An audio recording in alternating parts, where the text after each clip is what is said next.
and welcome to this episode of John's Motorcycle Rescue and Review. Today we'll be looking at Kawasaki's 1988 through 2007 Ninja 250R, or GPX-250R as it was called elsewhere. In this review video we'll be looking at the history of the 250 Ninja. We'll also be looking at the specs of the bike, we'll take a look at the performance, and I'll be giving my riding impressions of this generation of 250 Ninja as well. And in this review, we'll be attempting to answer the question, is Kawasaki's 1988 through 2007 Ninja 250R the best beginner bike ever made? Looking at the history, in 1988, when the Ninja 250R debuted, Kawasaki made a really bold move, and at the press intro, magazine editors were flown to Mexico and entered into the La Carrera road race.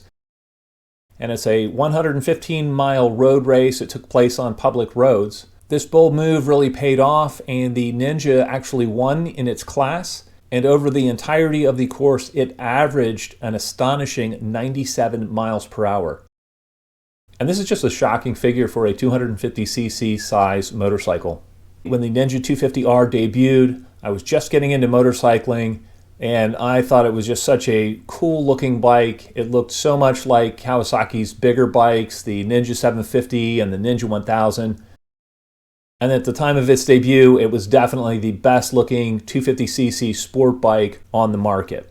Looking at the technical specs, the frame was a diamond configuration frame, and it used the engine as a stressed member. And it featured a linkage type rear suspension with the Kawasaki Unitrack. It had a Kayaba damper with 5.1 inches of travel, and it was adjustable for preload only. It had non-adjustable front suspension on it. It featured 16-inch wheels front and back, and it also featured single disc brakes front and back, and both of those were acted on by dual piston calipers. The engine was a liquid-cooled parallel twin cylinder. It featured 4 valves per cylinder. Actual displacement on the engine was 248 cc's. It also featured a 12.4:1 compression ratio. It was fed by two 30mm key-in CV carbs. The Ninja 250 had a slick-shifting 6-speed transmission, and it featured a 520 O-ring chain for the final drive. The fuel capacity was 4.8 gallons. It featured a 55.1-inch wheelbase and a wet weight of 360 pounds. And the seat height was right around 29.5 inches. And the instrumentation featured a large 130-mile-an-hour speedometer and a 14,000 RPM redline. And this was really high at the time. There's also a temp gauge and some warning lights, but sadly there's no fuel gauge included. Performance-wise, the Ninja 250R was the best performing of the 250cc motorcycles. It had a top speed on a well-tuned example of right around 105 miles an hour. In motorcyclist testing in December of 1987, it posted a corrected best quarter-mile time of 14.71 seconds at a terminal speed of 87.5 miles an hour. The 0 to 60 time was right around 5.75 seconds. Horsepower was rated at 37 horsepower at 12,500 RPM, and the rear wheel horsepower was right around 28. Average fuel mileage on the 250R was right around 60 miles per gallon, although you could get better than that if you rode it very conservatively. I've ridden quite a few of the Ninja 250Rs over the years. I found it to be a very smooth running bike. The power that it makes is very predictable and it's very linear, so the more you rev it, the more power it makes. And if you want to go fast, you really have to be deliberate with the throttle and really hold the throttle pinned and get it up into the rev range above 6,000 RPM. And so this makes it even a little bit entertaining for more experienced riders, but it also, because of the lower power output below 6,000 RPM, it makes it very approachable for learning riders, for beginning riders. The meat of the power band on the 250 Ninja is between 6,000 RPM and 12,000 RPM. And as long as you keep it in that range, it really has adequate performance for street use.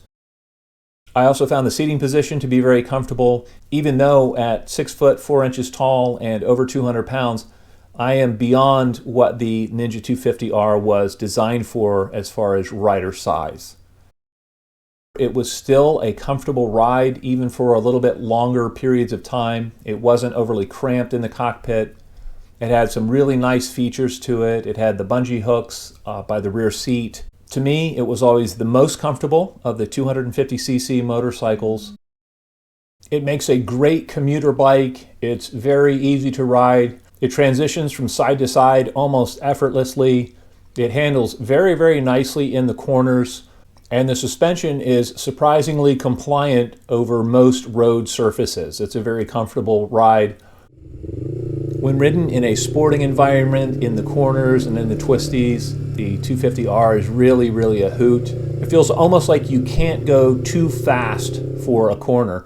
And half of that's because it's hard to generate enough speed quickly enough to kind of overcook a corner. And the other half is that it just handles really, really well. And a lot of times you'll go through a corner and think, oh, I could have hit that faster than I hit it.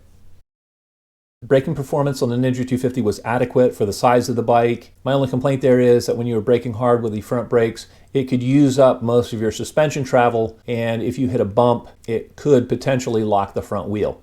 Now, that's my experience. I am a heavier rider. If you're a rider in the 150-pound range or a little bit less, you wouldn't run into that problem as much as I did. And if I owned one long term, I would certainly just put some stiffer springs in the front of the bike, and that would cure that problem. I've actually won a race while on a 250 Ninja with someone on a leader bike, and that was actually out on the highway. When I owned my first 250 Ninja, my father had a 1976 Goldwing with the Vetter fairing on it and the saddlebags. We were actually riding together one time and decided to race out on the highway, and I actually was able to pull away from him on the Ninja 250. I was ducked down and trying to crouch out of the wind as much as I could, and I saw just under 100 miles an hour on the speedometer on level ground on the 250. And my dad, with the Vetter fairings and everything and the higher mileage on his Goldwing, I think he topped out around 90 miles an hour or so.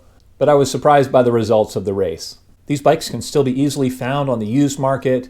They represent a really good value for what you get. And if you're in the market for one, I would just watch out for scuffed up bodywork or banged up bodywork that would indicate that the bike has been down. I would also watch out for engine noises. And because these are a smaller bike with smaller ports and smaller jets in the carburetors are prone to gumming up rather quickly over time if they're not stored properly. So oftentimes, if you buy a used one, it will need the carburetors cleaned, which fortunately on the bike is a pretty easy job to do.